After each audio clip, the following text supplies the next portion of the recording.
आता घेऊया टॉप 9 बातम्यांचा आढावा। दरम्यान आंदोलकाच्या स्थळी सुप्रिया सुळे जरांगींना भेटण्यासाठी गेलेल्या होत्या, मात्र त्या ठिकाणी आंदोलकांनी सुळेंना घेराव घातला आणि त्यांच्या गाडीवर सुद्धा बॉटल्स फेकण्यात आले। याच संदर्भातल्या टॉप 9 बातम्या बघूया। आझाद मैदानावर जरांगींच्या उपोषणस्थळी खासदार सुप्रिया सुळेंची गाडी मराठा आंदोलकांनी अडवली। संतप्त आंदोलकांनी सुळेंच्या गाडीवर पाण्याच्या बॉटल्स फेकल्या।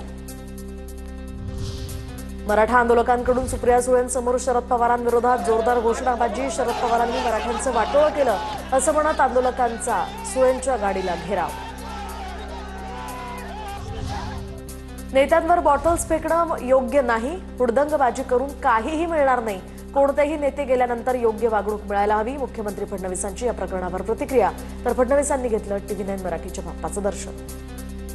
मला असं वाटतं असं करणं योग्य नाहीये। अशा प्रकारे कोणाला हुट आउट करणं, बॉटल फेकणं ही काही योग्य संस्कृती नाही। त्याच्यामुळे हुडदंगबाजी करून मला असं वाटतं काहीच त्या ठिकाणी मिळणार नाही। खासदार सुप्रिया सुळेंकडून उपोषणस्थळी जरांगेंच्या तब्येतीची विचारपूस। जरांगेंच्या मागण्यांसाठी एक दिवसीय अधिवेशन बोलवा, सर्व पक्ष बैठक बोलावून निर्णय घ्यावा, सुप्रिया सुळेंची सरकारकडे मागणी। सगळ्या पक्षांना बोलवा, तातडीने ऑल पार्टी मीटिंग करवा आणि त्यातून पाहिजे असेल तर लगेच एक दिवसात अधिवेशन बोलवा आणि हा निर्णय मार्ग काढा। तर आंदोलकांच्या घोषणा माणुसकीच्या दृष्टीतून बघायच्या असतात। जितेंद्र आव्हाडांची यावर प्रतिक्रिया, चिडलेला व्यक्ती हा घोषणा देतो, रागवतो, पण प्रगल्भ नेतृत्वानं ते संयमानं घ्यायचं असतं। सुप्रिया सुळेही संयमानंच वागल्या, आव्हाडांचं वक्तव्य। हे आंदोलन चिरडण्याचं काम या सरकारने केलं, त्यामुळे आंदोलक चिडलेले आहेत। तिला प्रश्न विचारण्याचं धारिष्ठ्य यांनी दाखवलं आणि बहिणी गाडीतनं उतरून जाऊन त्यांना भेटली। काही जण अनावर होऊन बोलतात, ज्यांना काहीच माहित नसते महाराष्ट्राची, ते घोषणा देतात। त्यांच्या एवढ्या घोषणाला कुठे महत्व देत बसायचं।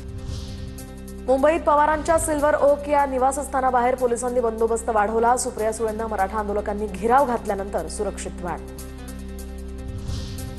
आमचे पक्ष फोडले, घरं फोडली, आता निर्णय घ्या। मनोज जरांगेंच्या भेटीनंतर सुप्रिया सुळेंचा भाजपवर निशाणा, तर 250 आमदार घेऊन बसलेल्यांनी आरक्षणाचा निर्णय घ्यावा, अशी ही सुप्रिया सुळेंची प्रतिक्रिया। मुख्यमंत्री व्हायचंय ना, सगळे पक्ष घरं फोडून झालाय ना, आता निर्णय घ्यायची वेळ आलेली आहे। आमचे पक्ष फोडले, आमची घरं फोडली ना, आता घ्या ना निर्णय। बसलाय ना 250 आमदार घेऊन, मग घ्या निर्णय।